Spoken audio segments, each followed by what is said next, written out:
Buenos días y buenas tardes a todos los ponentes, coordinadores y asistentes a esta penúltima jornada del Seminario Virtual Internacional sobre Historia Marítima y Arqueología Subacuática en Iberoamérica.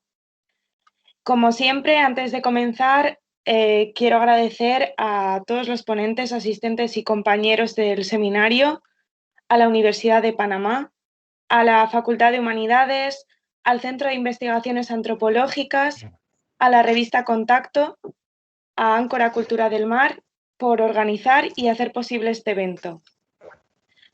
Os recordamos que la duración de la sesión es desde 1 hora y media, las ponencias serán grabadas, los micrófonos permanecerán desactivados hasta el final de la sesión, pero podéis hacer todas vuestras preguntas y cuestiones en el chat que leeremos al final de la presentación.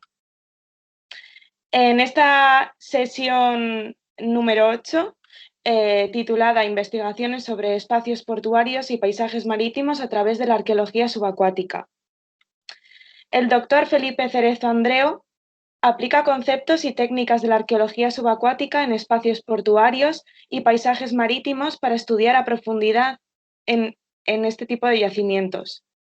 Sus investigaciones le han permitido, desde un enfoque interdisciplinar, estudiar los puertos antiguos de Cartago Nova, la navegación antigua y sus condicionantes. Sus recientes estudios aportan nuevos datos para la localización de zonas seguras para actividades náuticas, como el fondeo de embarcaciones, sobre todo en entornos donde escasean las evidencias arqueológicas. Felipe Cerezo Andreu es licenciado en Historia, máster en Arqueología Aplicada y doctor en Arqueología por la Universidad de Murcia. Cuenta con un máster en Arqueología Náutica Mediterránea de la Universidad de Barcelona. Actualmente es profesor del Máster de Arqueología Náutica y Subacuática e investigador postdoctoral de la Universidad de Cádiz. Sin más, Felipe, te cedo la palabra y puedes compartir cuando desees. Muy bien, pues muchas gracias por la presentación, Isone. Vale, a ver si funciona lo de presentar. Ahora creo que sí estáis viendo la pantalla, ¿no? A ver, un segundo. Ahí está, perfecto. Adelante. Muy bien. Pues como no podía ser de otra manera, en primer lugar agradecer a todos vosotros, a los que estáis presentes para recibir la charla que hoy nos ocupa, investigaciones de espacios portuarios y paisajes marítimos a través de la arqueología subacuática, pero sobre todo también a Abner por habernos invitado a mí y a otros profesores que estuvimos dándole clase cuando él hizo el máster de arqueología subacuática en la Universidad de Cádiz, y daros la enhorabuena por la iniciativa que habéis tenido de montar este seminario virtual, tanto vosotros, Abner, como el resto de personas que estáis ahí en la organización y en la gestión del evento, que además me consta que está teniendo una gran repercusión. Aquí en los grupos de WhatsApp de los alumnos del máster están todo el rato pasándose los enlaces de los vídeos una vez que se cuelgan por YouTube, así que daros la enhorabuena y animaros a que sigáis haciendo este tipo de acciones que contribuyen a divulgar y a dar a conocer las investigaciones que se van haciendo en torno a este espacio que nos une a todos, que es el estudio del mar, el estudio de la navegación y, en definitiva, la aplicación de la arqueología subacuática para el estudio de la humanidad. Y tras esta pequeña charla inicial, comenzaría a hablar un poco de la problemática que nos ocupa. Voy a intentar ser breve para ver si nos da tiempo a dejar un rato de preguntas al final de la presentación, pero no prometo serlo en exceso porque si hay un tema que me apasiona es el tema portuario y el tema del paisaje, pero bueno, voy a intentar hacer lo que pueda. Si digo que me apasionan los puertos y me apasiona el paisaje, es porque si lo pensamos desde un punto de vista metodológico, 2/3 del patrimonio cultural subacuático se sitúan en espacios portuarios o en espacios liminales. Es decir, tenemos yacimientos de tipo pecio, de tipo estructuras portuarias, tenemos contextos de fondeadero, tenemos incluso, en fin, toda una panoplia de diferentes tipos de yacimientos que se pueden localizar dentro de lo que podríamos considerar espacios portuarios o puertos, ya sea de la antigüedad o de época moderna o contemporánea. La charla voy a intentar que sea lo más diacrónica posible, porque lo que voy a presentar es un poco una metodología de trabajo que se puede aplicar desde diferentes perspectivas, perdón, que se puede aplicar a diferentes problemáticas cronológicas, teniendo en cuenta siempre y enfatizando la figura del puerto, de los espacios portuarios como centro de la investigación. Como digo, desde mi punto de vista, tal vez sea uno de los espacios más interesantes para analizar desde el punto de vista arqueológico, ya que nos ofrecen toda una gran riqueza de información desde el punto de vista de la arqueología naval, pero también desde la vida cotidiana de su entorno. Sin embargo, la historiografía se ha centrado en el estudio de los puertos básicamente a través de las estructuras. De hecho, los primeros trabajos que se tienen del siglo XVII, XVIII, XIX, que no son arqueológicos, pero sí son basados en fuentes escritas, siempre intentan poner de relieve la magnificencia de ciertos espacios, como por ejemplo en este grabado que vemos a Ptolomeo, aquí, el rey después de todo el faro de Alejandría y el puente y demás.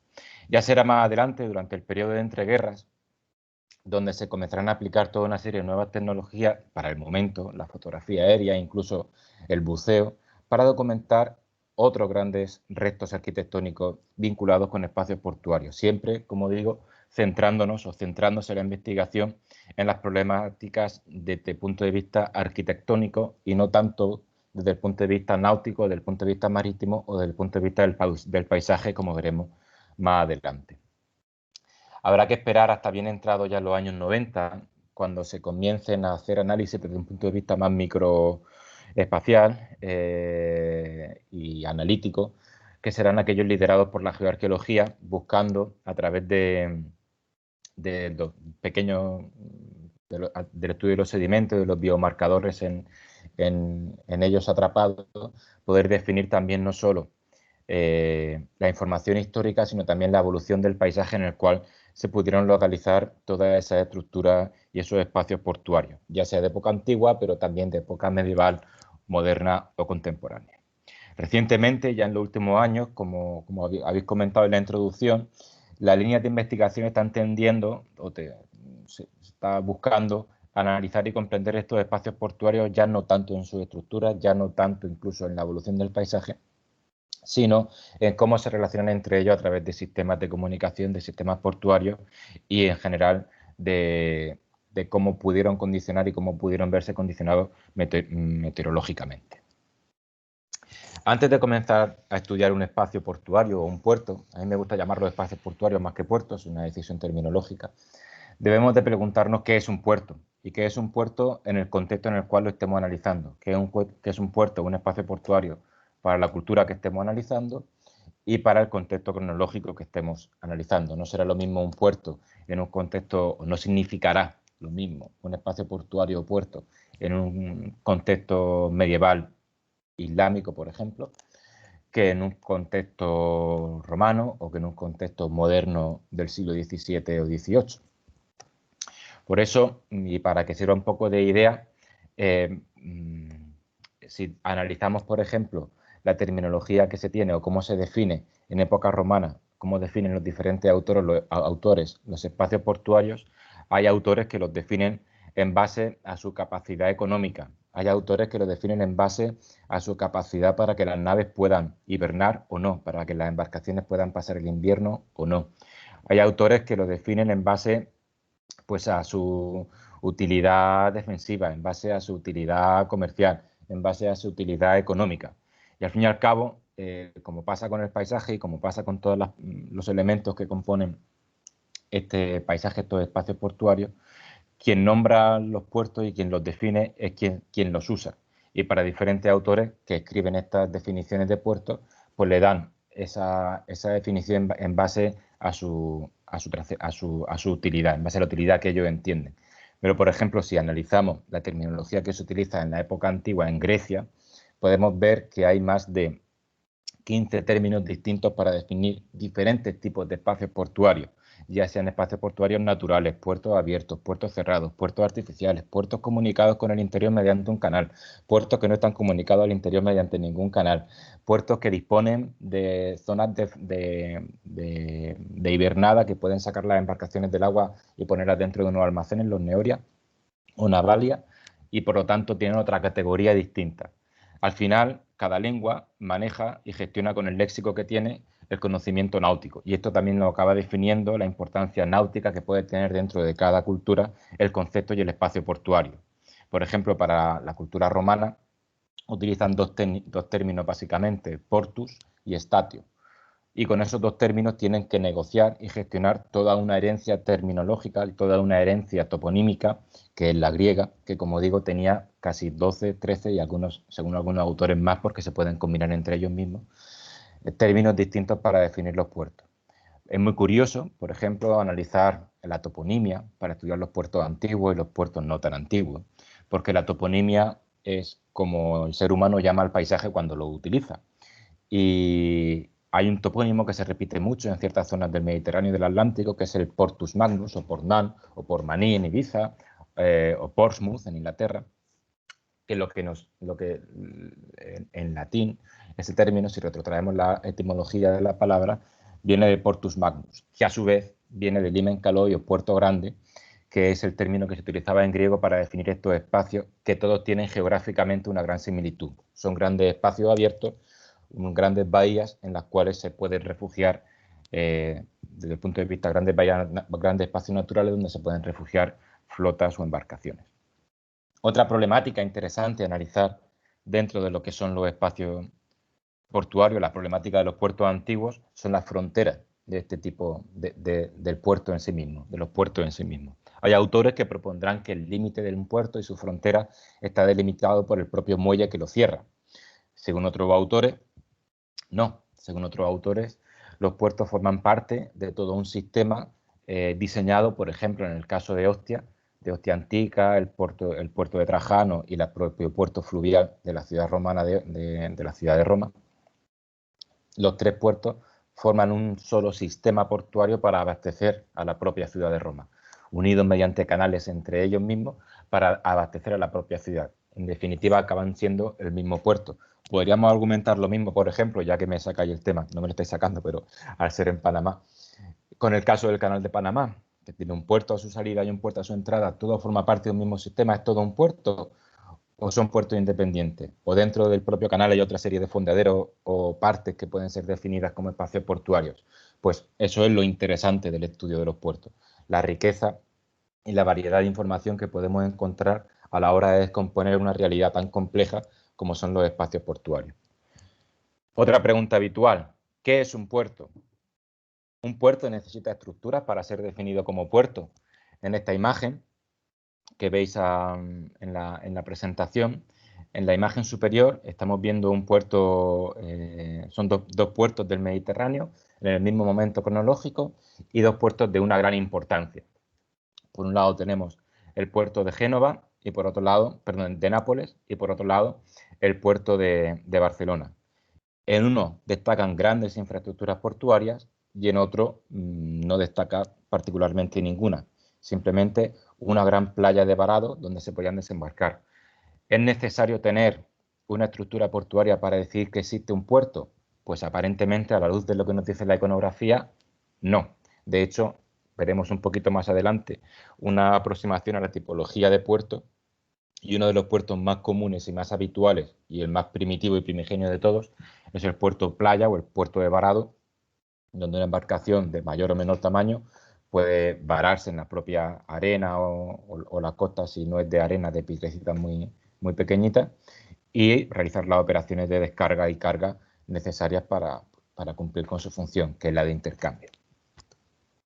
Otra imagen que tenemos, por ejemplo, este es el puerto de Sevilla en su pleno apogeo del siglo XVI. Y la iconografía siempre nos va a ser muy útil para analizar todos los diferentes componentes de ese gran mosaico que forman un puerto. Aquí tenemos, por ejemplo, un gran puerto playa de varado, de la ribera propia del río, pero también algunas zonas con embarcaderos, algunas zonas incluso de construcción o reparación naval. No sé si se me ve el puntero, pero voy a ponerme aquí, de reparación, zonas de astilleros, zonas de carga y desembarque de pasajeros, zonas, por ejemplo, de avituallamiento. Por aquí se veían una fuente de agua para las bestias de carga que tienen que trasladar y transportar los materiales de los barcos hacia la ciudad. las vías de comunicación hacia la propia ciudad, son elementos habituales y que vamos a encontrar en diferentes ejemplos de espacios portuarios, ya sean antiguos, modernos o contemporáneos, cada uno de ellos adaptado a la realidad y a la particularidad del momento. Aquí podemos ver en esta imagen que buscaba por internet el otro día y creo que ponía que era también de Panamá. Se puede ver este mismo ejemplo. Una gran bahía donde hay una zona de refugio en playa, donde se pueden ver embarcaciones varadas. Tal vez estos son, no sé si se ve muy bien, pues pueden parecer maderas preparadas para su transporte o algún tipo de balsa. Aquí hay unas personas varando una embarcación para descargar, posiblemente sea una embarcación de pesca, mientras que aquí al fondo tenemos otra embarcación fondeada que está tranquilamente pues, esperando que llegue el momento de partir o de cargar aquellos elementos necesarios con los cuales hacer su travesía. Aquí se nos define igualmente las partes básicas de un puerto. Una zona litoral o liminal, una zona en mar donde se realizan otras actividades y una zona interior que puede o no tener un núcleo urbanístico. Bien, varios autores han intentado clasificar desde diferentes perspectivas los espacios portuarios. Hay clasificaciones de espacios portuarios en base a una clasificación clásica que hace Rouget en 1966 entre puertos naturales y puertos artificiales. Puede ser útil. También hay clasificaciones en base al tamaño, como hace Helen Farr más recientemente, o incluso en base a la geomorfología. Lo cierto es que todas estas clasificaciones que hay de puertos, o todas estas tipologías de puertos, intentan reducir, y cuando lo hacemos también, o la que voy a presentar yo ahora, intentamos reducir a categorías abarcables desde un punto de vista didáctico, desde un punto de vista de investigación, una realidad que es mucho más compleja. Es difícil a veces categorizar de una manera simple una realidad que es mucho más compleja como la es la de un puerto, que desde mi punto de vista no es solamente, como en este ejemplo que vemos aquí, que es el puerto del Pireo con las diferentes, el puerto comercial, el puerto militar, el otro puerto militar, con sus diferentes funcionalidades, y además sumar el paisaje. Es una realidad muy compleja como para poder reducirla a categorías un poco a veces demasiado específicas o demasiado genéricas. No obstante, voy a hacerlo. Y entonces, nosotros hemos optado por clasificar los puertos desde una perspectiva entre natural y artificial, y dentro de esos puertos naturales, diferenciarlos por categorías del paisaje en el cual se insertan, intentando priorizar el paisaje como elemento que va a condicionar la actividad náutica y que va a condicionar el desarrollo también de esa actividad portuaria. No hemos de olvidar que los puertos son espacios pensados y usados para embarcaciones. En casi el 80% de su extensión están condicionados por los tipos de barcos que llegan. Por ejemplo, los puertos de época contemporánea se ven obligados a someterse a operaciones de dragado, es decir, ampliar el calado de esos puertos, no por otra razón, sino porque empiezan a llegar embarcaciones que han cambiado su diseño, porque son barcos de vapor, barcos de vapor, barcos que están construidos, empiezan a ser construidos en metal a mediados del siglo XIX, y barcos que empiezan a cargar una cantidad de volumen, que empiezan a tener una cantidad de volumen de carga muy importante. Estos barcos comienzan a tener un calado muy importante y es necesario transformar y modificar los puertos para estos barcos. Si los barcos no hubieran cambiado, los puertos no hubieran cambiado tampoco. El cambio se hace producido y promovido por el cambio de la arquitectura naval, por el cambio de la embarcación, por el cambio del objeto y del sujeto que utiliza ese espacio portuario que es una embarcación. Bien, después de este alegato, volviendo a la tipología de puertos, tenemos puertos insulares, ese era Naxos en Grecia, aquí tenemos Arwat en el norte de África, son puertos típicos. La ventaja de tener un puerto insular o un puerto tipo isla es que en cualquier momento, desde el punto de vista náutico, uno puede buscar un refugio con respecto al viento y al oleaje en algún lugar en torno a esta isla. Siempre va a haber una zona donde se priorice la actividad de desembarco, pero en cualquier lugar uno puede buscar un refugio para estar fondeado. Es una gran ventaja.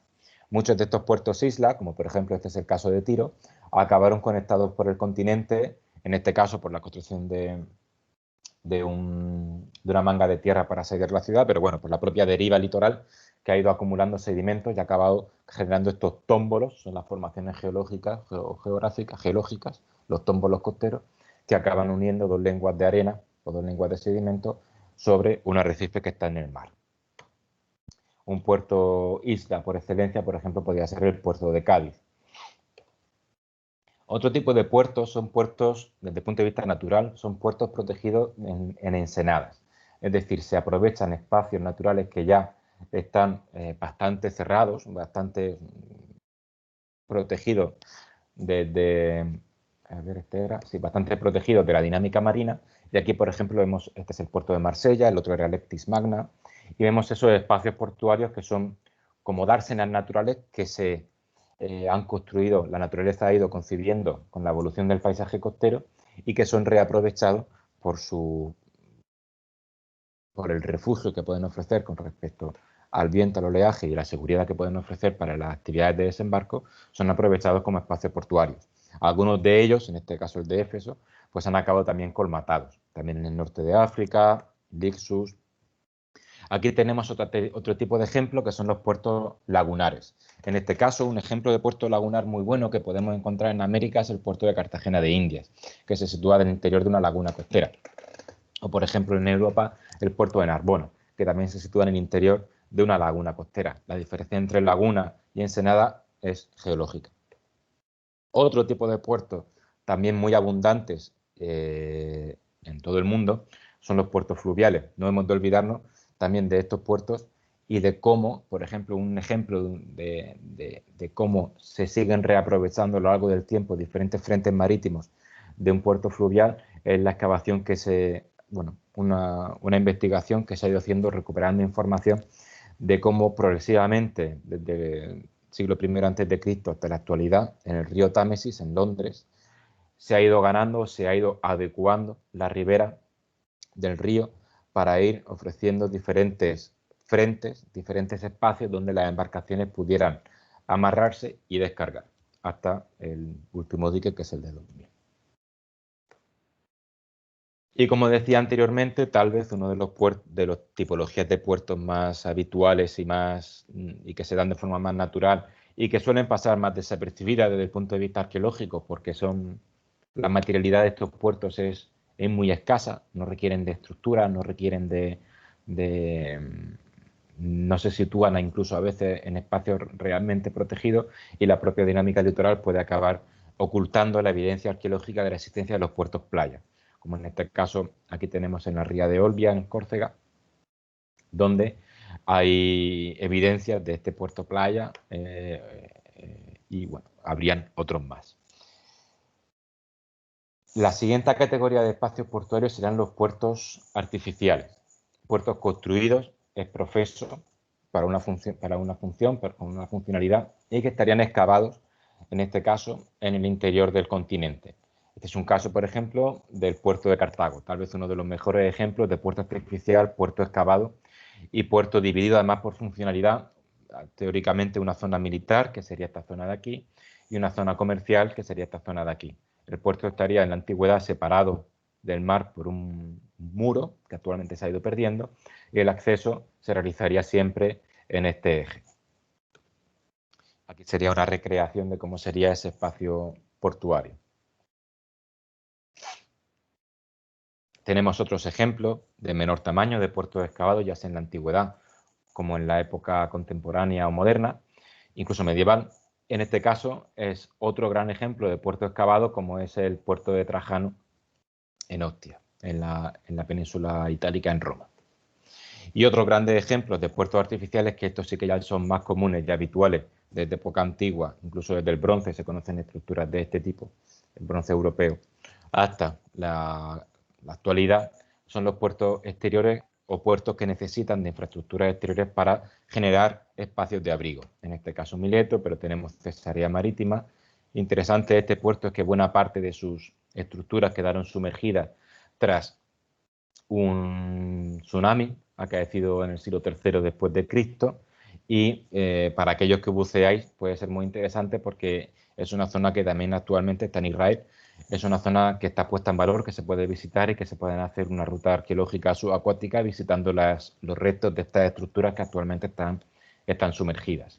Aquí vemos una recreación, la planimetría arqueológica de cómo sería la ciudad antes de su destrucción. Construir estructuras en el mar es algo que se desarrolló mucho en la península itálica en torno al siglo I y II, primero antes de Cristo y primero después de Cristo, y uno de los grandes ejemplos que tenemos es la ciudad de Baia, que actualmente buena parte de ella está sumergida, pero porque también buena parte de ella estaba construida ganando terreno al mar. El movimiento tectónico ha hecho que casi la totalidad de la misma se encuentra actualmente bajo 7, 6 metros de agua, y también es un lugar muy interesante que seguro que habrán visto en imágenes y en vídeos, donde se pueden realizar visitas arqueológicas subacuáticas y se pueden realizar experiencias de buceo, visitando y paseando sobre una ciudad romana, pero en realidad nunca fue construida bajo el agua, se hundió accidentalmente. Aquí vemos un ejemplo de la riqueza que comento de los puertos, un aspecto que a mí me interesa muchísimo. No sé si se ve muy bien en la imagen, pero lo voy a ilustrar. Aquí tenemos el templo de Afalla, esta es la ciudad de Egina, en Grecia, enfrente en el Golfo de, bueno, llegando a Atenas, una isla que se encuentra en el Golfo de Atenas, y el templo de Afalla en Egina para algunos sería muy importante en cultura clásica. Aquí tenemos los restos, no sé si se perciben muy bien, sumergidos, de un muelle artificial, de un puerto, perdón, de unos diques artificiales construidos en época antigua. El puerto moderno, construido de igual manera, y todas estas estructuras que vemos aquí son también de un puerto artificial construido durante la Primera y Segunda Guerra Mundial para el desembarco en la zona. Con lo cual, se puede ver cómo la reutilización de los espacios portuarios también es una cuestión constante y habitual en los espacios a lo largo de la historia. Por eso también resultan tan interesantes y por eso es necesario estudiarlos desde el punto de vista diacrónico. Bien, pasemos ahora a un apartado que yo creo que es de suma importancia. ¿Qué forma un puerto? ¿Qué contextos arqueológicos tenemos a nuestra disposición para estudiar un espacio portuario? Pues tenemos contextos emergidos, los contextos de contacto y contextos sumergidos. ¿Qué son los contextos emergidos? Pues son todos aquellos elementos que rodeando el espacio portuario se encuentran apoyando las actividades náuticas que en él se desarrollan. No solamente apoyando las actividades náuticas, sino también, como veremos, promocionando a la sociedad del lugar. Es un espacio portuario, como definieron algunos autores, Jordan y Prucell, en un libro muy interesante que se llamaba The Corrupting Sea, el mar corrupto, hablando del Mediterráneo, el mar que corrompe. Definían los espacios portuarios como unos espacios de promoción social, unos espacios de representación social. Y también son eso, también son espacios donde cuando pasa en la actualidad, cuando uno llega a un puerto, se encuentra información a pie de muelle de qué es lo que va a encontrar en esa ciudad. Ahora a lo mejor desde el punto de vista turístico, pero si analizamos la información arqueológica y fuentes escritas, tanto medievales como modernas como antiguas, veremos que es en los espacios portuarios donde se informa mediante una escultura, mediante unas inscripciones, mediante una oficina de registro, se informa de cómo funciona y cuáles son las personas importantes dentro de esa ciudad. Luego tenemos otro tipo de contextos que también son muy interesantes, que son los contextos que yo denomino de contacto, que son aquellos que, no estando en tierra, se construyen sobre el mar para facilitar el contacto con las embarcaciones, para facilitar las actividades náuticas que se pueden realizar dentro de un espacio portuario o para delimitar y proteger, como sería este muelle exterior, un espacio portuario interior. Y por último, los contextos sumergidos, que son los grandes olvidados a la hora de estudiar los puertos antiguos. Generalmente, puertos antiguos, modernos y contemporáneos. Generalmente nos centramos en estructuras, a veces en muelles, pero de lo que son los contextos sumergidos no nos solemos ocupar mucho. Y ahora veremos lo interesantes que pueden llegar a ser. En esta imagen teórica de lo que sería un espacio portuario en época medieval, antigua o incluso moderna, podríamos ver con un 1 reflejados aquellos elementos que se pueden considerar elementos de los contextos emergidos. Pues son esos almacenes, esos templos, esas pequeñas espacios de representación pública, las zonas de construcción de embarcaciones. Aquí las tenemos, por ejemplo, zonas de astilleros, que siempre se van a encontrar en torno a un espacio portuario. Al igual que un aspecto muy importante, que es un gran espacio comercial, o al menos de almacenamiento o de redistribución, que va a estar en lo más cercano al desembarco de las mercancías, para a partir de ahí redistribuir a donde sea necesario. Y otro elemento también que suele ser muy común, que es un punto de aguada, un punto donde no tanto para las embarcaciones, que también, sino sobre todo para que las bestias, para que los bueyes, burros y diferentes animales y personas y esclavos que tengan que trasladar y mover todo el cargamento, por ejemplo, de 200, 300 o 400 toneladas que puede traer un barco en sus bodegas, puedan también beber agua y no morir en el intento. Otro tipo de contextos, como decía, que podemos ver son estas estructuras. Aquí vemos la materialidad de algunas de ellas. Una de las más interesantes es, por ejemplo, la que decía de los puertos playa, la playa entendida como espacio natural, pero como espacio de contacto entre lo marítimo, o mejor dicho, entre lo subacuático o lo acuático y lo terrestre. Aquí tenemos un ejemplo, por ejemplo, de cómo sería una rampa de varado de embarcaciones de época medieval.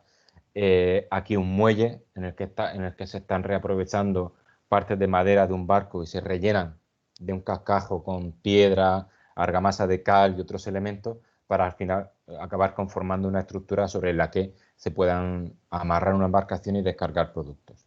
Y por supuesto, las murallas o muelles que acaban abrazando y protegiendo ese espacio portuario. Hay también una discusión, ha habido en algunos momentos, sobre si los puertos están o no están separados de la ciudad mediante un elemento físico. Dependiendo del momento cronológico y de la cultura que así lo construye, sí, hay una separación física entre el espacio portuario y el espacio urbano, pero otras veces no. No tenemos una evidencia tan constante como para poder afirmar eso. Otras veces es el propio puerto, el centro de la ciudad, y no existe una separación entre el mismo y la propia aglomeración urbana. Y por último, cuando hablo de contextos sumergidos, me refiero a un fondo de puerto. Un fondo de puerto es un vertedero, como en la actualidad, un lugar donde una embarcación que está fondeada, aquí vemos en esta maravillosa ilustración digna de un premio Príncipe de Asturias de las Artes, vemos una embarcación, está fondeada con su ancla, con su cargamento de ánforas, por ejemplo, en este caso, y un señor o señora, posiblemente señor, está arrojando por la borda objetos de cerámica que se le han roto. Pues o bien se le han roto durante la travesía y está limpiando lo que queda de la sentina o la bodega del barco, o estaba cocinando algo y se le ha roto la cazuela y la tira por la borda, o simplemente está comiendo y tira un hueso por la borda. Excavando en puertos es muy habitual encontrar huesos de fruta, huesos de animales, huesos de aves, huesos de buey. Las tripulaciones vivían en los barcos en buena medida, y es en los barcos donde se hace la vida. Entonces, ¿qué tenemos en el fondo de un puerto? Pues tenemos un registro, a veces estratificado, de esa vida cotidiana del espacio portuario. Un registro estratificado, como se puede ver en la imagen, de las diferentes culturas, los diferentes productos, las diferentes situaciones sociales y económicas que van a ir condicionando la utilidad de ese espacio. Es tal vez uno de los registros, un archivo, como lo han definido algunos autores, un archivo arqueológico y geológico de la historia marítima de una sociedad y de la historia portuaria de una ciudad, de un entorno costero en concreto. Por eso es muy importante que cuando se realizan actividades, por ejemplo, lo veremos más adelante, que pueden dañar la conservación de estos espacios, ser capaces de documentarlos, o al menos una parte de ellos preservarlos, para la investigación, para poder completar información que muchas veces arqueológicamente acabamos perdiendo. No hemos de olvidar también que dentro incluso de estos espacios portuarios se abandonan embarcaciones, y como se podía ver en esta imagen anterior, yo puedo encontrar embarcaciones abandonadas en el fondo del mar, pero que no son producto de un naufragio, son producto del abandono. Una embarcación que ya se echa a perder, y por ejemplo aquí ven estos iconos verdes, estos simbolitos verdes, están un poco simbolizando eso, embarcaciones que ya no se usan, se han dejado perder al lado de un muelle y ahí están fondeadas. ¿Cuántas veces a lo mejor ustedes paseando por un muelle de un puerto ven un barco semi-hundido, una barca de madera, una barca incluso de fibra de vidrio que no es de nadie y que nadie la quiere porque si no alguien la robaría, y está medio hundida en el agua y acabará en el fondo de ese puerto cubierta de sedimentos hasta que venga alguien y limpie el fondo del puerto, posiblemente un arqueólogo? ¿Dónde estaba? Bien. Retomando un poco, ya hemos visto tipologías de puertos, hemos visto la importancia del paisaje para su estudio, hemos visto los diferentes contextos que pueden formar un puerto.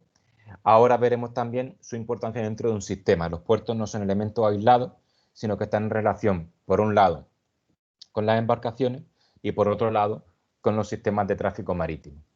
Tenemos puertos que los podemos dividir incluso por su utilidad. Un puerto militar, un puerto pesquero, un puerto comercial, a veces no van a responder a los mismos condicionantes en tanto en cuanto a los sistemas de comercio y redistribución, pero sí van a responder a los condicionantes náuticos para la protección de las embarcaciones allí fondeadas. Por eso la tipología que hemos presentado anteriormente se basaba sobre todo en el paisaje, porque es lo que va a definir esos condicionantes náuticos.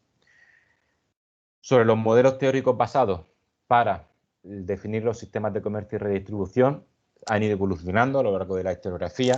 Los primeros fueron los propuestos por cintas, aquella embarcación en la que un barco salía de un punto y daba toda la vuelta, prácticamente aquí toda la vuelta del Mediterráneo para acabar en otro.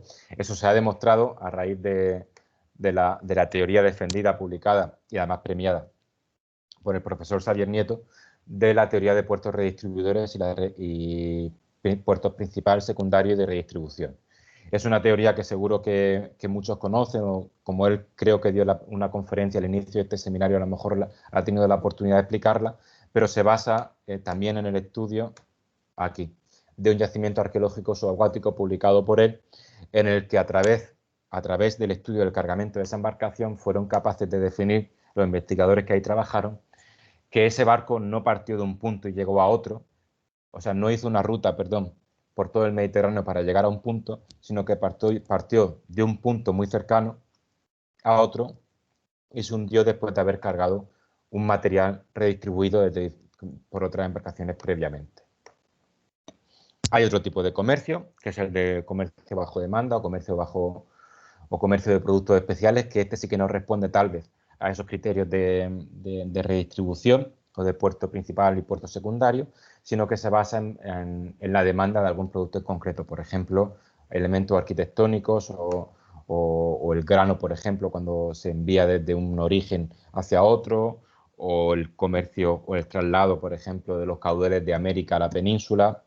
Son navegaciones que se hacen desde un punto de vista ya estandarizado y no responden a una recirculación de otros productos.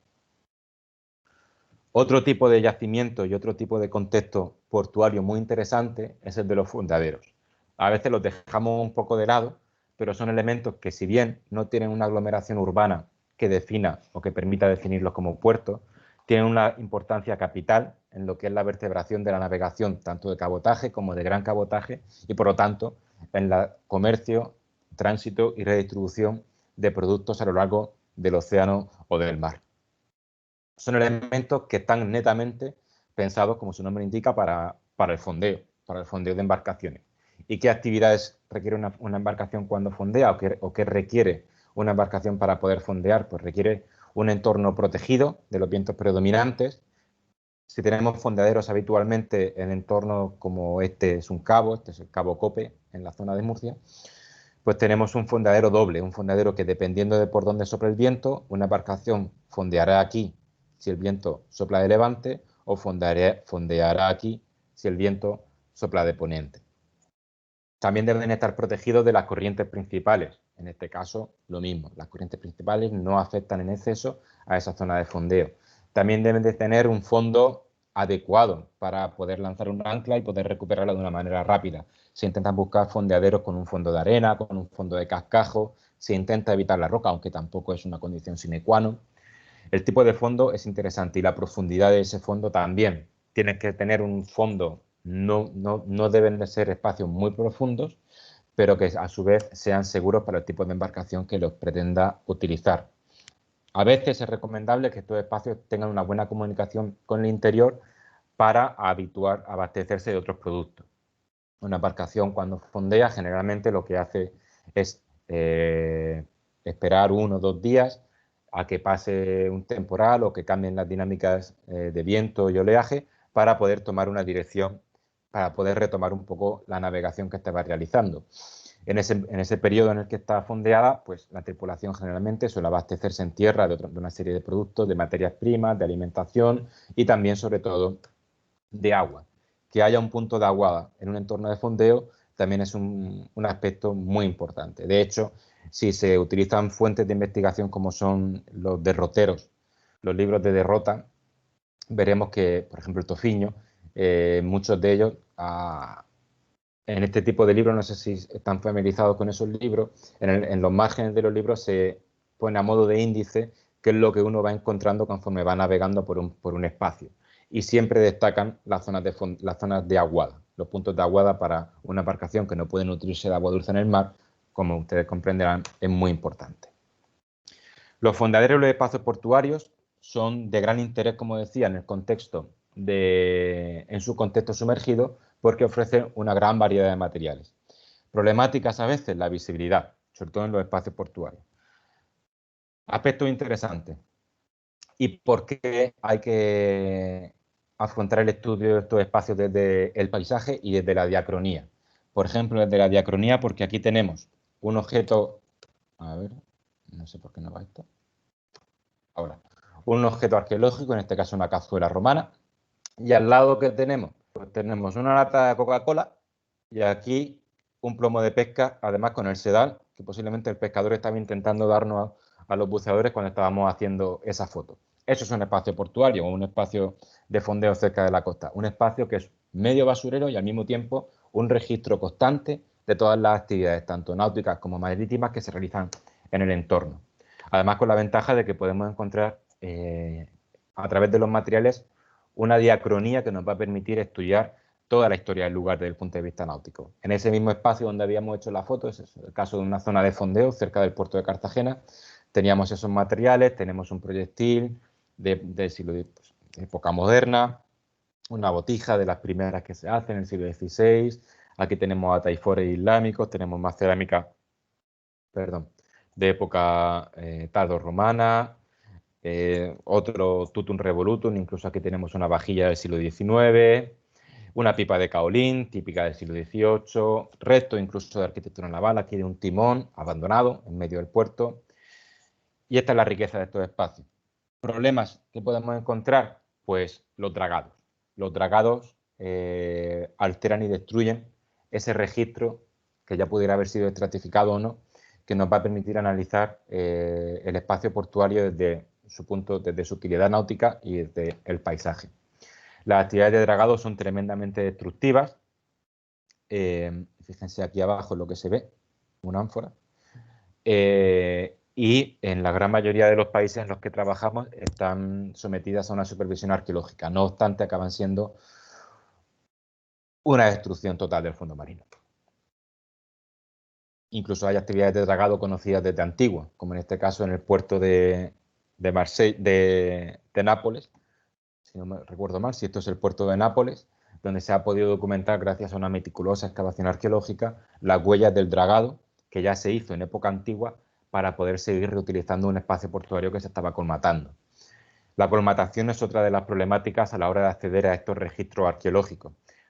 Muchas de las ciudades portuarias han crecido avanzando sobre el mar, avanzando en la línea de costa, rellenando espacios que se han ido colmatando y han acabado construyendo sobre esos propios espacios, quedando muchos de estos sedimentos portuarios actualmente en seco y bajo estructuras y bajo viviendas de principios del siglo XX o incluso actuales. Por eso también es importante defender allá donde sea necesario que cuando se hace una construcción urbana en un espacio en el que antiguamente era mar, se haga una supervisión arqueológica. A veces no siempre se hace y a veces sucede que se destruyen restos de un pecio, restos de contextos de fondeadero, sin haber habido una supervisión arqueológica porque, pues como era mar, pues ¿qué va a haber ahí? Nada.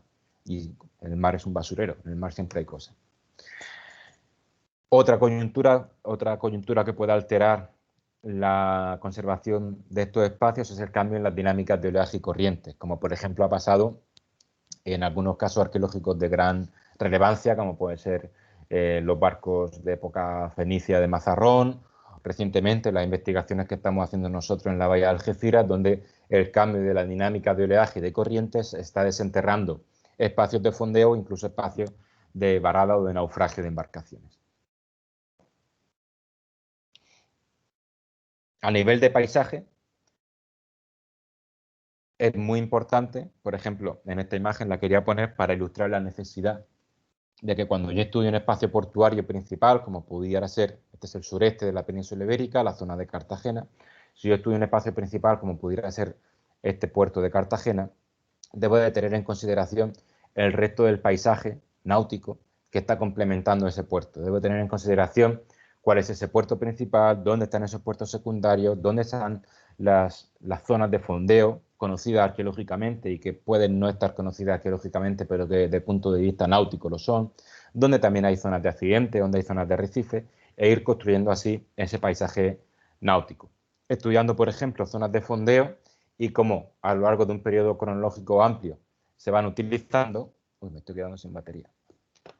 Un segundo.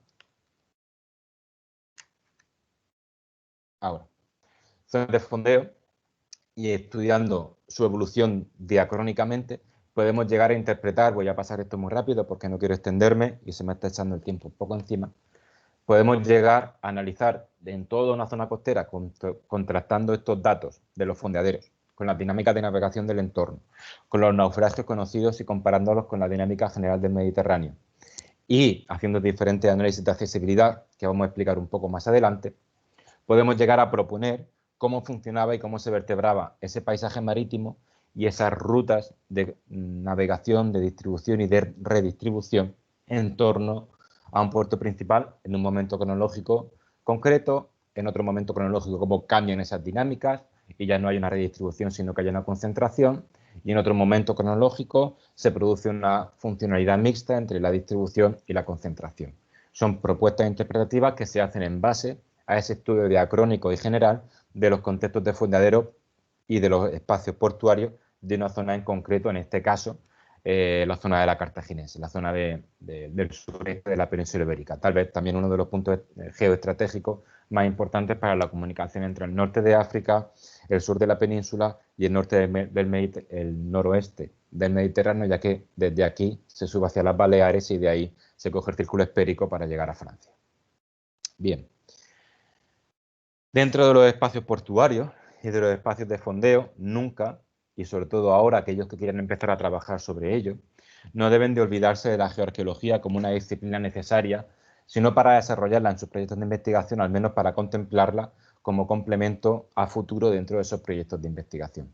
La geoarqueología, como decía anteriormente, nos va a permitir, a través del análisis de los sedimentos y de los espacios portuarios, nos va a permitir, a través del estudio de los biomarcadores y diferentes problemáticas de tipo geológico, pero de interpretación arqueológica, conocer cómo ha sido la evolución de esos espacios. Cuánto calado, por ejemplo, tenía yo en un momento cronológico. Esto es interesante para saber qué tipo de embarcación puede llegar o no a un espacio portuario, porque si tengo una embarcación que cala 3 metros y el espacio portuario tiene 2 metros, hay alguna información ahí que no está bien. O el barco no era tan grande o el espacio portuario era más profundo. Utilizando la geoarqueología yo puedo tener más detalle en toda esta información y construir un discurso histórico diacrónico mucho más completo que me permita insertar ese espacio portuario, esas estructuras portuarias en un contexto paisajístico dinámico y cambiante, como siempre son los espacios costeros o los espacios litorales. La geoarqueología nos acaba produciendo estos gráficos de sedimentología, estos gráficos de identificación de fauna marina, y al final, por interpretación, uno acaba acordando cuáles son los espacios en los cuales tenía un medio natural más de tipo lagunar, por lo tanto de aguas más protegidas, un medio natural de tipo más marino, de aguas más dinámicas, y por lo tanto también qué actividades náuticas, desde el punto de vista portuario, podían realizarse en uno u en otro. Yo puedo, por ejemplo, llegar a la conclusión de que tengo una zona con un medio marino muy dinámico y, por lo tanto, para su utilización como espacio portuario debió de existir en algún momento una infraestructura que permitiera frenar el oleaje y condicionar ese espacio tan dinámico para que dejara de serlo. Finalmente, la geoarqueología nos permite establecer estos mapas, estos planos, donde yo puedo ver cómo ha ido evolucionando una línea de costa, cómo ha ido subiendo progresivamente el nivel del mar, o cómo se ha cambiado o se ha ido colmatando progresivamente un espacio estuarino como era el del río Meandro en Turquía. ¿Qué fuentes de estudio tengo a mi disposición para realizar un estudio de un espacio portuario? Pues lo ideal es que tenga, lo adecuado es realizar un acercamiento desde el punto de vista multiproxy, que se llama, o desde múltiples perspectivas de acercamiento, desde múltiples fuentes de estudio.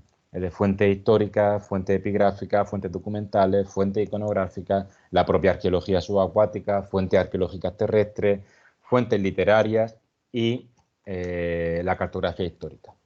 La arqueología, tanto urbana como subacuática, siempre nos va a ofrecer una información muy útil y sobre todo la que se conserva también en los museos. No hemos de olvidar que un gran trabajo que tenemos pendiente los arqueólogos es revisar la información que se encuentra en los museos para poder actualizar cronologías, reinterpretar materiales y poder revisar mejor ciertas interpretaciones que a veces se mantienen como mantras en la bibliografía y a veces son interpretaciones que pueden mejorarse, son erróneas o incluso las podemos cambiar. Fuentes literarias que nos van a ayudar mucho a conocer cómo describen en la antigüedad, en época moderna o en época contemporánea un espacio portuario. En todos estos recorridos de análisis siempre recomiendo un acercamiento diacrónico. Si yo estoy estudiando un puerto del siglo XV, intentaré ver cómo era ese puerto antes y después, a través de diferentes fuentes de estudio, para poder conocer cómo ha ido evolucionando ese espacio, ¿vale? Por ejemplo, utilizar fuentes clásicas viene muy bien para conocer cómo pudieron ser originalmente unos espacios portuarios y cómo fueron evolucionando, pero es que fuentes contemporáneas también nos dan una información muy interesante. Diarios de viaje del siglo XIX, del siglo XVIII, nos dan informaciones muy interesantes, estos típicos diarios de viajeros románticos del siglo XIX, casi todos ingleses y casi todos de buenas familias, que van describiendo sus viajes por el mundo y a veces ofrecen detalles, incluso pequeños croquis en los márgenes de algunos de sus libros, que nos dan una información muy interesante sobre estos espacios portuarios o sobre las embarcaciones que en ellos navegaban, o cómo eran los vientos en esos lugares, o cómo eran las corrientes, o si se veía o no se veía un accidente costero que pensamos que puede ser un punto de referencia. Las fuentes epigráficas, como he dicho, también son muy interesantes, la iconografía y la epigrafía, sobre todo porque los espacios portuarios ya desde época antigua son zonas de representación social, económica y profesional de la ciudad, y ahí es donde solemos encontrar monumentos dedicados a los diferentes gremios o a las diferentes empresas o grupos que se dedican a una actividad económica u otra, para que el que llega al puerto sepa a dónde se tiene que dirigir. Las fuentes de archivo, como siempre, en cualquier investigación histórica, y la arqueología es una ciencia de interpretación histórica, son imprescindibles. Archivos históricos, archivos administrativos, un archivo muy interesante para aquellos que estudien arqueología de época moderna y contemporánea es el Archivo General de la Administración, que se encuentra en España, en Alcalá de Henares, y que contiene información sobre grandes obras y grandes proyectos del siglo XIX y finales del siglo XVIII que condicionaron y modificaron muchos puertos de la península y de otras zonas de las antiguas colonias que se conservan ahí en esa documentación. La cartografía nos ofrece una gran información desde dos puntos de vista. Por un lado tenemos planos históricos y por otro lado tenemos cartas de navegación. Las cartas, como en este caso, nos ofrecen una información interpretativa del paisaje para aquel que va a utilizar la carta. En este caso volvemos a tener, y perdonad que insista, pero es que es uno de los puertos más bonitos del mundo, el puerto de Cartagena, volvemos a tener el sureste de la península ibérica y volvemos a tener una representación que pretende ser útil para el navegante que va navegando por esta zona. Aquí se dibujan toda una serie de ensenadas que para yo, que conozco la zona, puedo nombrar cómo puede ser cada una de ellas, pero os puedo asegurar que ninguna de ellas tiene esta forma, o al menos son así de grandes. El dibujante o el cartógrafo está exagerando, igual que lo exagera en la zona de Almería o en la zona de Alicante, incluso en la zona del Cabo de la Nao lo pone muy pequeñito porque no le da la importancia que a lo mejor pudo tener, y sin embargo el Cabo de Palos lo exagera en su tamaño. Como digo, el que hace el plano tiene una intención a la hora de comunicar y a la hora de darle una utilidad a ese plano. Nosotros como historiadores y como arqueólogos hemos de identificar esa intención para el navegante y, en este caso en concreto en el que estamos estudiando puertos, para el uso desde el punto de vista náutico de esa costa. Y aquí lo que nos está describiendo son zonas de fondeo, zonas de arrecifes. Cuidado cuando vayas a este fondeadero que tienes un arrecife, cuidado cuando te vengas por aquí que tienes también unos bajos, cuidado que si quieres entrar a este puerto también vas a tener una zona de accidente, mira que aquí tienes un río, a lo mejor aquí te puedes coger agua. Esa es la información que hemos de interpretar. Pero esos planos no los podemos reutilizar desde el punto de vista planimétrico, como sí serán con planos ya de mediados del siglo XVII en adelante, planos de proyectos de obras, sobre todo muchos de ellos de espacios portuarios, en este caso, si no me equivoco, creo que es Alicante, no estoy seguro, sí, Alicante, el puerto de Alicante, donde podemos ver una información, por ejemplo, muy útil para un investigador como, desde el punto de vista náutico y portuario, como son estos numeritos. Estos numeritos son la sonda, la profundidad que había en este momento en este puerto, que posiblemente no tengan nada que ver con la profundidad actual. Esta información es la que yo voy a necesitar para poder evaluar la utilidad náutica de este espacio. Además, en muchos de estos proyectos se nos ven reflejados estructuras antiguas, murallas medievales, murallas de época moderna, que podemos digitalizarla y utilizarla en nuestro proceso de investigación. La iconografía, ya sea a través de fuentes iconográficas típicas, como también la propia fotografía histórica, nos va a ofrecer mucha información sobre cómo se han utilizado algunos espacios y cómo han ido evolucionando a lo largo de la historia. Y por último, la etnografía y antropología, las entrevistas con las comunidades locales que nos van a poder ayudar a definir, incluso a través de la toponimia no oficial, el uso de algunas zonas o la peligrosidad que pueden tener desde el punto de vista náutico otros espacios. Y ahora entramos en la parte del paisaje. Estábamos viendo los espacios portuarios y los puertos insertos dentro de un espacio mayor que era el paisaje. Pero ¿cómo estudio ese paisaje? ¿Cómo afronto ese estudio del paisaje? Aquí viene a ayudarnos, aquí vemos una imagen general, random, aquí viene a ayudarnos una teoría de estudio que se llama la de los paisajes culturales marítimos, enunciada por Christian Westerhall allá por finales de los años 80 y que bebe y que es producto de unas necesidades de gestión. En realidad, la teoría de paisajes culturales subacuáticos, perdón, de paisajes culturales marítimos, viene a raíz de unas necesidades de gestión de cuando a finales de los 70 se está haciendo la carta arqueológica litoral, o mejor dicho, litoral y subacuática, en el norte de Escocia. Los arqueólogos del momento, los investigadores del momento, se dan cuenta de que tienen yacimientos subacuáticos que están en relación directa con yacimientos en tierra. Tienen una serie de especios o una serie de estructuras de pesca que están en relación con unas factorías de salazón o con unas factorías de embarcaciones, y que eso en una carta arqueológica no lo pueden poner en común porque uno está bajo el agua y otros están en tierra. Entonces quieren intentar desarrollar una teoría que les permita esgrimir una argumentación de ese paisaje en el cual se pone en énfasis la cultura marítima como la generadora y la que utiliza ese paisaje. El paisaje se divide en diferentes contextos, contextos materiales, contextos territoriales y contextos cognitivos, como en cualquier teoría de estudio del paisaje. No voy a entrar mucho en el detalle, pero ahí tengo un poco la imagen. Y sobre todo el paisaje, como dice Martín Capel, el paisaje se compone al mirarlo. Es decir, quien mira un paisaje es quien lo nombra y quien le da su utilidad. Y el paisaje marítimo lo nombran aquellos que lo usan, y aquellos que navegan, y aquellos que viven del mar, aquellos que viven en la costa. Una sociedad diferente a la sociedad del interior, y por lo tanto debe de poder ser leído en relación a esa sociedad. No se puede leer el paisaje marítimo mirando la tierra, perdón, mirando el mar desde tierra, sino que debe de leerse mirando la tierra desde el mar. Y eso es lo que propone, en cierto modo, la teoría de Christian Westerhall, que pretende aunar elementos materiales e inmateriales, elementos del paisaje natural, del paisaje antropizado, de los condicionantes náuticos, de las corrientes, de los vientos, de los oleajes, de las tradiciones, de las rutas comerciales, de los productos comerciales, de los sistemas de construcción naval, de los sistemas de comunicación, desde una perspectiva holística, un análisis y una definición temática de cómo toda una cultura va utilizando progresivamente a lo largo del tiempo ese paisaje. Es un estudio muy interesante, es un acercamiento muy interesante, donde los espacios portuarios ganan una importancia capital. Digamos que es una teoría que permite poner una relación directa zonas de naufragio con zonas de fondeo, con zonas de actividad portuaria, y cómo todo ese paisaje se va vertebrando en base a esas necesidades, en base a ser capaces de identificar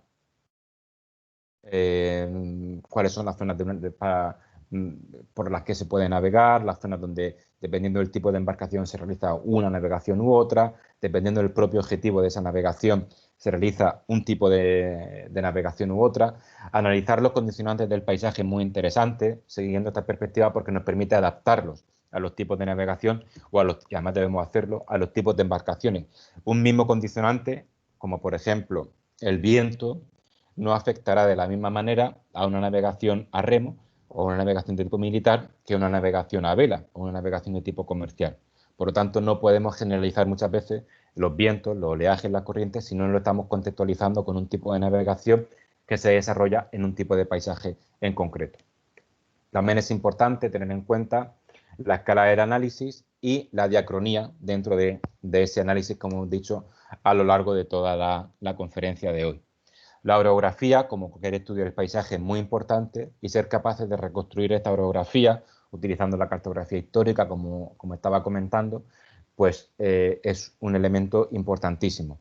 Para todo ello nos podemos ayudar de los sistemas de información geográfica, que creo que más adelante tengo alguna diapositiva, y que nos van a permitir modelizar todos estos parámetros que tenemos que analizar, como son la estacionalidad, la dirección de los vientos en diferentes momentos del año, modelizar las corrientes, modelizar el oleaje, como se decía, para poder identificar qué zonas de la costa en diferentes momentos cronológicos, en diferentes momentos del año, bajo diferentes situaciones de temporal, son más seguras o menos seguras y por lo tanto eran más o menos utilizadas como zonas de fondeo.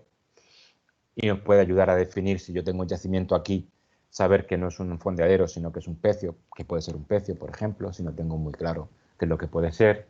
El estudio de las corrientes, el estudio de las corrientes superficiales o las corrientes profundas, y cómo esto nos ayuda también a comprender la perdurabilidad a lo largo del tiempo de un espacio de fondeo o cómo se va cromatando rápidamente. Y en definitiva, lo que estaba describiendo era el proceso de análisis del paisaje cultural marítimo a través de las diferentes fuentes de estudio. Para hablar muy rápido de la utilización de los sistemas de información geográfica, en los próximos 10 minutos, hablar de que al fin y al cabo lo que estamos haciendo cuando utilizamos un sistema de información geográfica para estudiar el paisaje es utilizar, abstraer la realidad a través de un proceso de preguntas, un proceso de decisiones, de representación y de categorización de la información para realizar un análisis. Esto lo podéis ver muy claramente en un modelo real y en un modelo, aquellos que utilizáis sistemas de información geográfica, lo que hacemos es simplificar y categorizar esa realidad en base a una serie de datos, ya sean vectoriales o ya sean raster. En este caso, por ejemplo, con este modelo de documentación de una excavación de un sondeo arqueológico subacuático, pues hemos podido interpretar cómo se dispersan y cómo se utiliza en época antigua, a nivel de fondeo, una zona concreta de un puerto. También la cartografía histórica debe y puede ser trabajada de una manera muy útil a través de sistemas de información geográfica. En este caso, por ejemplo, para reconstruir zonas del paisaje que actualmente se encuentran completamente destruidas. Esta es una ensenada que a mediados del siglo XX todavía era mar y que en apenas 50 años se colmató a causa de la minería en Murcia. Se colmató y se perdió todo este espacio marítimo. ¿Cómo era ese espacio marítimo en la antigüedad? ¿O en época medieval, o en época moderna, o en época incluso contemporánea? Pues lo podemos reconstruir virtualmente a través de un sistema de información geográfica que nos va a permitir georreferenciar esa cartografía, digitalizar la información que nos interese, la línea de costa, las estructuras que en ella aparecen, digitalizar la batimetría y posteriormente interpolarla y modelizar y por lo tanto alcanzar un modelo digital del terreno en el cual podamos saber que en esta zona pues, tenemos un calado para X momento cronológico de 7 metros de profundidad y por lo tanto aquí podían llegar embarcaciones y sin embargo aquí pues a lo mejor no. Son diferentes cuestiones que podemos plantear en la cartografía a la hora de analizar el paisaje náutico, el paisaje portuario, el paisaje de este espacio de fondeo desde el punto de vista de la teoría de la arqueología del paisaje. O categorizar, por ejemplo, todo este paisaje en base a 3 criterios. Zonas de bajos fondos, o donde no podría llegar con un barco de X calado, zonas donde el fondeo de una embarcación sería seguro y zonas donde el fondeo de una embarcación en base al oleaje y a la profundidad no sería recomendable. Esto nos puede ayudar a analizar y decidir a la hora de estudiar un espacio portuario, pues dónde queremos hacer un sondeo para recuperar esa información estratificada históricamente o dónde queremos, a lo mejor, donde podemos a lo mejor encontrar restos de estructuras portuarias. También podemos recuperar información que se pueda haber perdido, como es la propia morfología del fondo. En mucha cartografía histórica aparece qué tipo de fondo tengo yo. Yo esa información la puedo digitalizar igualmente y acabar interpolando para recuperar información que actualmente se encuentra perdida y reconstruir el paisaje náutico y subacuático, el paisaje que está definiendo cómo se usa un espacio portuario, y recuperar esa información, por ejemplo, de este calado, que actualmente no tiene nada que ver esta línea de costa y este calado o esta batimetría con la actual en, por ejemplo, el puerto de Cartagena.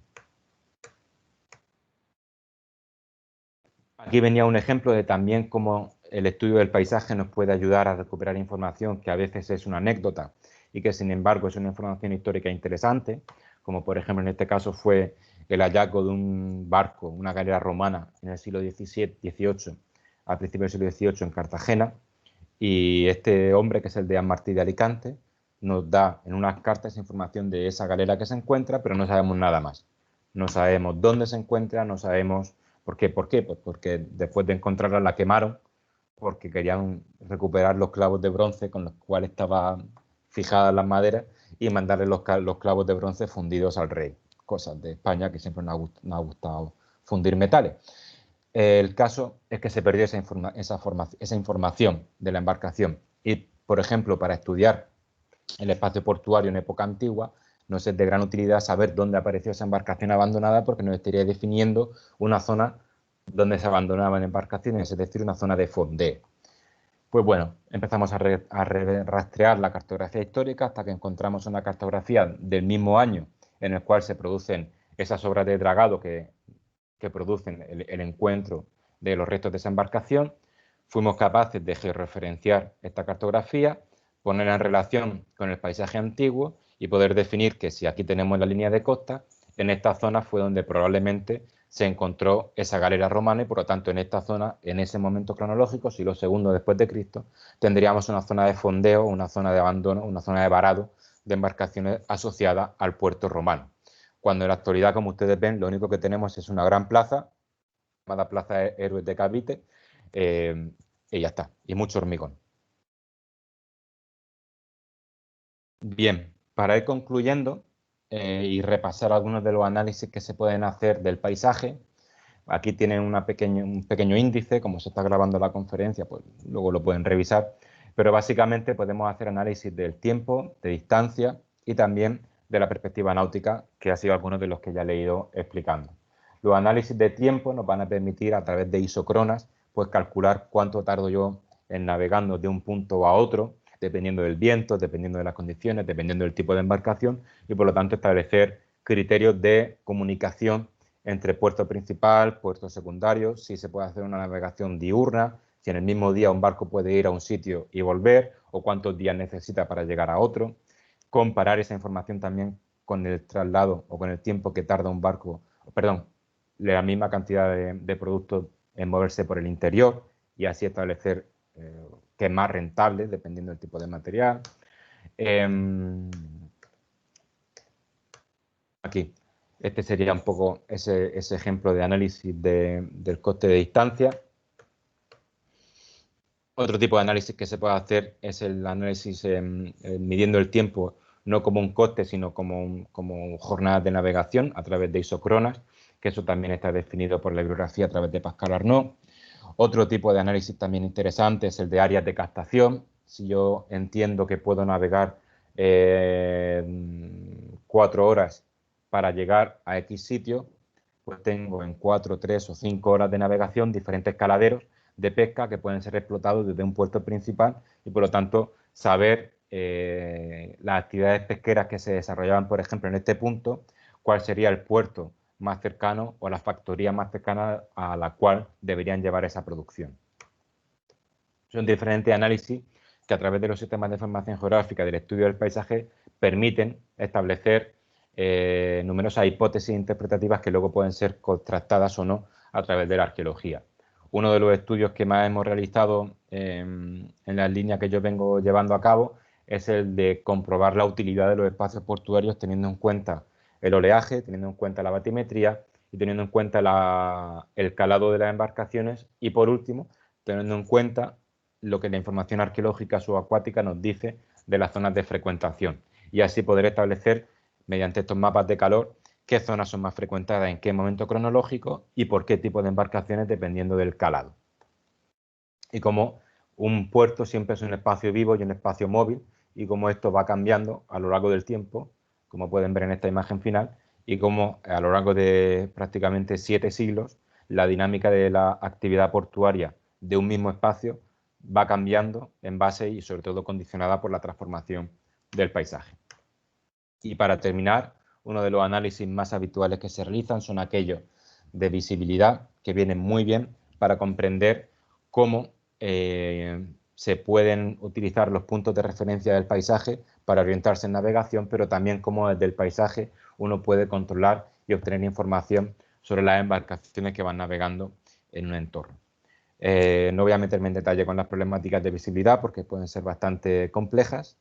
Y por último, y para ir muy rápido en los últimos próximos 5 segundos no, minutos, comentar que todo este corpus metodológico que he definido, que se basa en diferentes trabajos que venimos realizando diferentes investigadores y a través del estudio de la bibliografía, es lo que estamos aplicando en el proyecto de investigación que ahora mismo llevamos en activo desde la Universidad de Cádiz, en colaboración con otros investigadores, con Raúl González Callero, que muchos lo conocéis, como que ha sido también profesor vuestro del máster, Alicia Arévalo, en fin, Carlota Pérez Reverte, diferentes investigadores que estamos trabajando en el estudio de la bahía de Algeciras desde 3 perspectivas principales. La bahía de Algeciras la tenemos aquí, para aquellos que no la conozcan, en el sur de la península ibérica, en el estrecho de Gibraltar, en un entorno náutico privilegiado, donde desde el punto de vista histórico el paisaje aquí también destaca. Tenemos Calpe, tenemos una de las columnas de Hércules y una bahía que ofrece un espacio de fondeo primordial para aquellas embarcaciones que quieran atravesar el estrecho y comunicar el Atlántico con el Mediterráneo y viceversa, pero también para aquellas que quieran subir o bajar de Europa a África y de África a Europa. Es decir, un punto de refugio obligatorio, dependiendo de las condiciones de viento del entorno. Este punto de refugio obligatorio pues, propició que ya desde época antigua tengamos 4 núcleos poblacionales de primer interés, en época medieval también tengamos importantes núcleos poblacionales en Gibraltar y en la propia Algeciras. En la cartografía histórica se ve representada la zona de una manera muy exagerada para enfatizar precisamente esa importancia desde el punto de vista náutico y cómo incluso en época moderna se produce esta gran dicotomía entre Gibraltar una vez que ya es ocupado por los ingleses y toda la población que se refunda en la ciudad de Algeciras como contraposición a la ciudad de Gibraltar y todo el conflicto náutico y marítimo que se embarca en toda la bahía. Bien, es en todo este contexto donde nosotros realizamos nuestro proyecto de investigación para superar 2 grandes condicionantes. Uno, la destrucción del patrimonio a causa de toda la evolución del espacio portuario de la ciudad de Algeciras y recuperar toda la información histórica que ya existía de importantes yacimientos que poco a poco se han ido destruyendo, como digo, en base a este avance de la actividad portuaria. Destaca que de todos los yacimientos arqueológicos subacuáticos que se pueden conocer en la bahía de Algeciras, apenas hay 4 catalogados y de los cuales 2 creo que son áreas arqueológicas. Sin embargo, es cierto que toda la bahía está declarada por la Junta de Andalucía como zona de servidumbre arqueológica, lo cual le confiere una cierta figura de protección, pero no ha evitado que se hayan destruido indiscriminadamente numerosos yacimientos a lo largo de los últimos años. Nuestros objetivos o los objetivos principales que tenemos dentro de este proyecto son, por un lado, el estudio de las zonas de fondeo y la actividad náutica en la bahía de Algeciras desde una perspectiva diacrónica. Como ya he dicho, siempre desde una perspectiva diacrónica hay que estudiar los espacios portuarios y en el caso de la bahía de Algeciras tenemos una diacronía muy interesante que nos va desde al menos época fenicia hasta la actualidad. Por otro lado, queremos profundizar, bueno, y así sería a modo de imagen resumen, qué es lo que aspiramos a conocer y cómo aspiramos a categorizar todo este espacio marítimo en diferentes mapas, en diferentes cartografías en diferentes cartografías temáticas de este paisaje cultural marítimo, con sus zonas de fondeo, sus zonas de naufragio, sus zonas de refugio, las torres defensivas, los puntos de referencia, en definitiva, vertebrar toda esta información arqueológica y poder tener unos mapas temáticos que nos permitan avanzar en el conocimiento náutico de este espacio. El segundo objetivo es aquel de identificar y evaluar las amenazas urbanísticas, industriales o de cambio climático para la conservación del patrimonio, que ya he comentado que sobre todo están basadas en el avance, como se puede ver en esta imagen, del espacio portuario, que está comiéndose literalmente la bahía, sobre todo las actividades de dragado, y que están propiciando el cambio de la dinámica de corrientes y están desenterrando muchos yacimientos en zonas de playa que actualmente están desapareciendo, como puede ser esta zona del Rinconcillo. Aquí se ven estas embarcaciones, son embarcaciones del siglo XVII, del siglo XVII, del siglo XVIII, del siglo XIX, son embarcaciones con un interés significativo desde el punto de vista arqueológico, sobre todo algunas de ellas por el estado de conservación y por la tecnología naval que nos describen. Y por último, en todos los proyectos que realizamos nosotros siempre metemos con el mismo nivel de importancia un objetivo vinculado a la difusión y a la puesta en valor del patrimonio arqueológico o del patrimonio cultural subacuático. En este caso lo estamos haciendo a través de 3 líneas de trabajo. Una que es la generación de rutas arqueológicas subacuáticas mediante la puesta en valor de diferentes sitios para que puedan ser visitados por buceadores. Otro, mediante la generación de experiencias virtuales, como se ha visto en la imagen anterior. Se está desarrollando un videojuego sobre el cual hemos estado dando explicaciones esta mañana en el Congreso del BlueMed, y algunas experiencias también de buceo virtual o dry dive, que se llaman mediante gafas de realidad virtual, en vídeos 360 grados y en vídeos de realidad aumentada, que también hemos estado explicando esta mañana en el Congreso del BlueMed. Y por último, una solución pionera que creemos que puede ser muy interesante, incluso en este contexto de formación como es este seminario, que es una boya que lleva una estación base bajo el agua, donde hay 4 o 5 cámaras que se sitúan en torno a un yacimiento arqueológico subacuático que está siendo investigado en ese momento. También hay una serie de sensores de presión, de temperatura, de salinidad. Toda esa información se transmite en directo a través de un módem acústico que tiene la boya a una estación en tierra, que a través de un procesamiento automático que se hace en la nube, que es en lo que estamos trabajando ahora, se pone a disposición de entidades que quieran colaborar o que quieran beneficiarse de esa información, pues colegios, centros de investigación, centros de interpretación, entidades educativas, que quieran ver en el momento, en vivo y en directo, cómo se está trabajando, cómo se está investigando en un pecio de los muchos que vamos a estar trabajando estos años, al menos hasta mediados de 2023, en la zona de la bahía de Algeciras. Y creo que ya con esto remato el torrente y nada, doy las gracias por la atención, espero no haber ido muy atropellado y que todo se haya entendido lo mejor posible. Gracias. Bueno, muchísimas gracias, Felipe. Qué interesante la ponencia de esta tarde, la verdad. Sobre todo esta última parte que has dado unos pequeños apuntes de la importancia que tiene divulgar todo este patrimonio. Y esto es un gran anclaje a la ponencia de mañana de mi compañero Chimo. Y bueno, nada, darte la enhorabuena y pasamos a una ronda de preguntas, que son varias las que tenemos, y si queréis seguir poniendo vuestras preguntas en el chat, las leeremos a continuación. Una de las primeras preguntas es: ¿cuáles son los topónimos más frecuentes en caso de espacios portuarios? La pregunta es buena, pero es un poco dependiendo de culturalmente, cronológicamente, ¿no? Al final, incluso geográficamente, pero tenemos topónimos habituales como son incluso los rompetimones, es habitual en diferentes idiomas, aparece porque suele ser alguna piedra o laja. Laja es un término habitual también en las entradas de los espacios portuarios.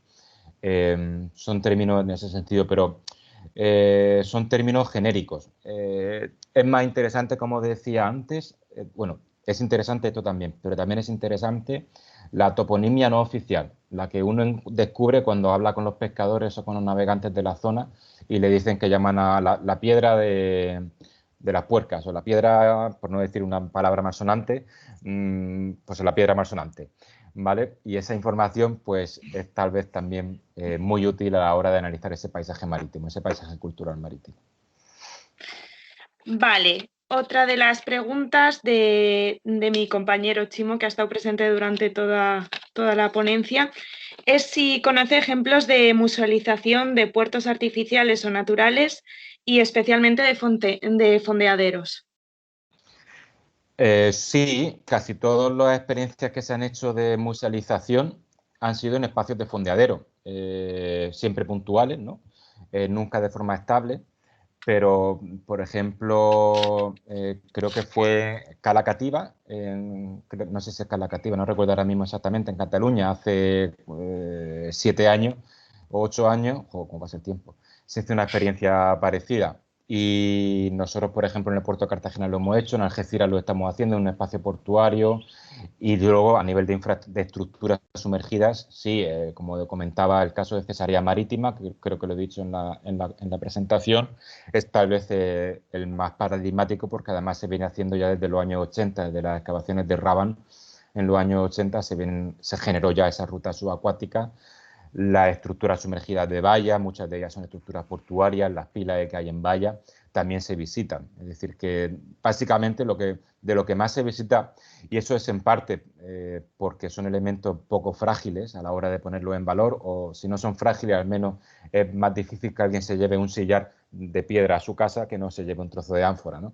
Entonces se suelen poner en valor estructuras portuarias antes que yacimientos en concreto, aunque eso ya poco a poco se va superando esa visión. No obstante, por ejemplo, en la sesión de esta mañana que se hablaba del BlueMed, de la conferencia esta, como se puede ver, casi ya en los últimos años se está tendiendo hacia una musealización virtual de lo frágil y una musealización in situ de lo resistente. Vale, continuamos con Freya, que ya lo dijimos ayer, pero ha sido una de las personas que ha estado durante todo el seminario presente. Muchísimas gracias, Freya. Te dice, gracias, muchas cosas en qué pensar, muy interesante y didáctica para dar pasos firmes en el puerto.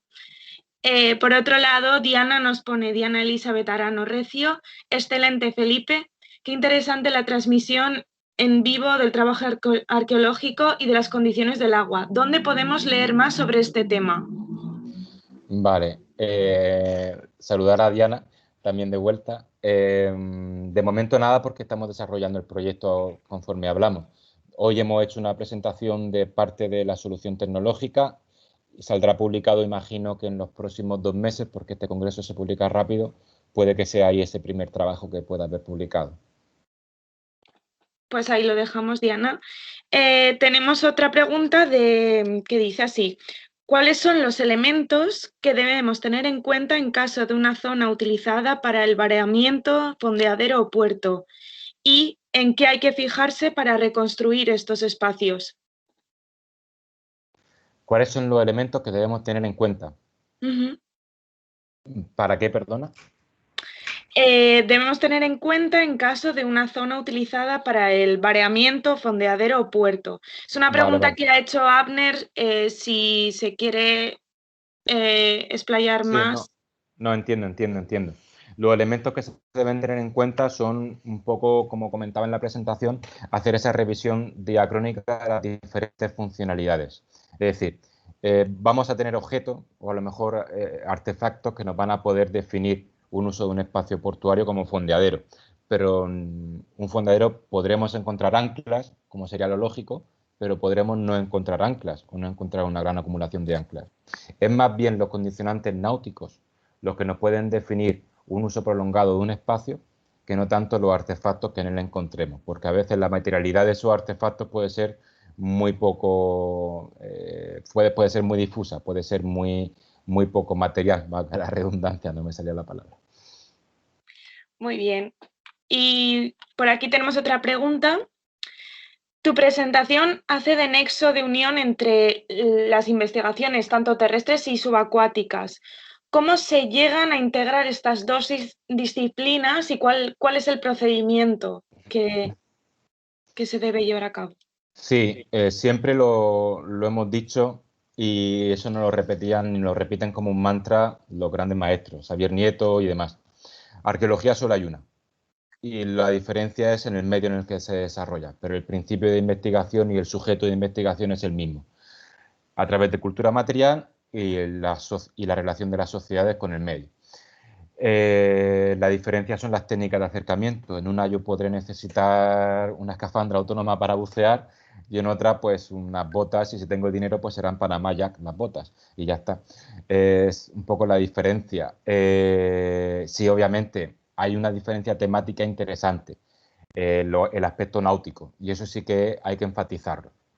El aspecto náutico o el aspecto marítimo es una perspectiva de estudio, no es tanto una diferencia técnica, sino más bien desde perspectiva de análisis. Y es intentar generar, darnos una vuelta nosotros mismos y cuando estamos mirando, como decía antes, la costa, no mirar desde tierra al mar, sino mirar, a ver, no mirar la tierra, no mirar, ay, ya me he liado. Bueno, mirar la tierra desde el mar, es decir, Exacto. girarnos y ponernos en la posición en la que lo haría un marinero, en la que lo haría un navegante y comprender que un espacio a lo mejor que visto desde tierra puede parecer peligroso, visto desde mar puede parecer un refugio y viceversa. Muy bien. Y una última pregunta. ¿De qué manera, y ya contextualizando un poco todo lo que estamos viviendo en la actualidad, de qué manera puede influir el medio ambiente y el cambio climático en todas estas construcciones? Sí, puede influir bastante, sobre todo por el cambio de los condicionantes físico-químicos del agua, el cambio en la salinidad, en la turbidez, incluso en la temperatura, puede alterar la conservación de diversos elementos. De hecho, hay bastantes investigadores especializados en materiales. Por ejemplo, aquí en la Universidad de Cádiz tenemos una investigadora que se dedica a eso, que se dedica a conservar estructuras de hormigón contemporáneas, pero es que ya está empezando a aplicar algunos de los productos que utilizan para conservar estructuras contemporáneas para poder conservar estructuras antiguas. Lo mismo sucede en Italia, la profesora Barbara Davide, que lleva una línea desde hace años muy constante en cómo utilizar diferentes productos para evitar que el cambio climático y sobre todo cambios, sobre todo en salinidad y temperatura del agua, puedan alterar las condiciones más o menos estables en las cuales se puede conservar una estructura sumergida. No solamente por lo que pueden ser los cambios físicos, sino los cambios biológicos aparejados a esos cambios físicos, la proliferación de litófagos, la proliferación de un cierto tipo de algas.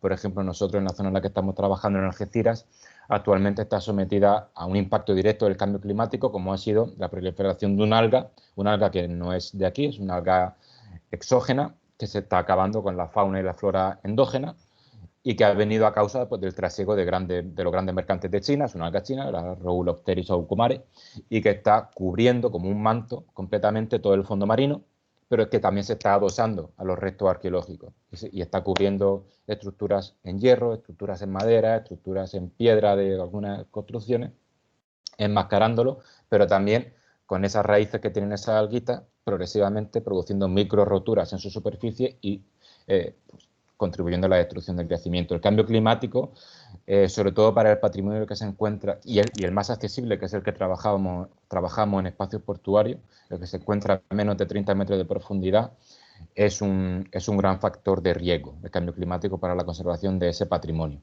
Aquel que se encuentra a grandes profundidades, los riesgos van a ser los de siempre, arrastreros, algún accidente, algún cazatesoros, algún emisario subacuático, pero tal vez no tanto desde mi punto de vista, y eso que no soy experto, lo advierto, desde mi punto de vista eso no le va a afectar tanto el cambio climático. Pues así lo dejamos como un llamamiento también al cuidado de esto de los mares. Oderay también te felicita, muchas gracias Felipe, con una excelente ponencia, reciba un cordial saludo. Y Freya comenta también, esto que mencionas sobre el cambio climático supongo podría ayudar para ver las transacciones transoceánicas desde el siglo XVI. Efectivamente, incluso en algunos puertos antiguos se ha visto como de repente aparece una especie, en el registro sedimentológico, de repente aparece una especie de foraminífero, son pequeños bichitos, que no son habituales de ese entorno, y es que han sido traídos, es una especie invasora y te permite hablar de, pues eso, de cómo de repente llegan culturas de otro lugar del mundo o en una embarcación que viene de otro lugar del mundo a una zona en concreto, sí. Pues no me queda nada más que volver a darte la enhorabuena, Felipe. Ha sido una excelente ponencia y nada, agradecerte. Esperamos poder saber más de todos estos procesos y gracias por acompañarnos. Muchas gracias a vosotros por la amabilidad, por la presentación y por todas las palabras de cariño. Muchas Muchas gracias. gracias, profe.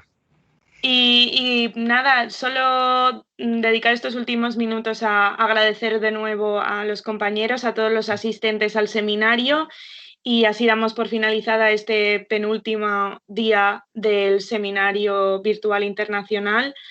Y recordaros que mañana estaremos a la misma hora, a las 11 de la mañana en Panamá y a las 6 en España, para una última ponencia y unas conclusiones finales de Abner. Y nada, sin más, muchísimas gracias y nos vemos mañana. Hasta mañana. Nos vemos. Chao.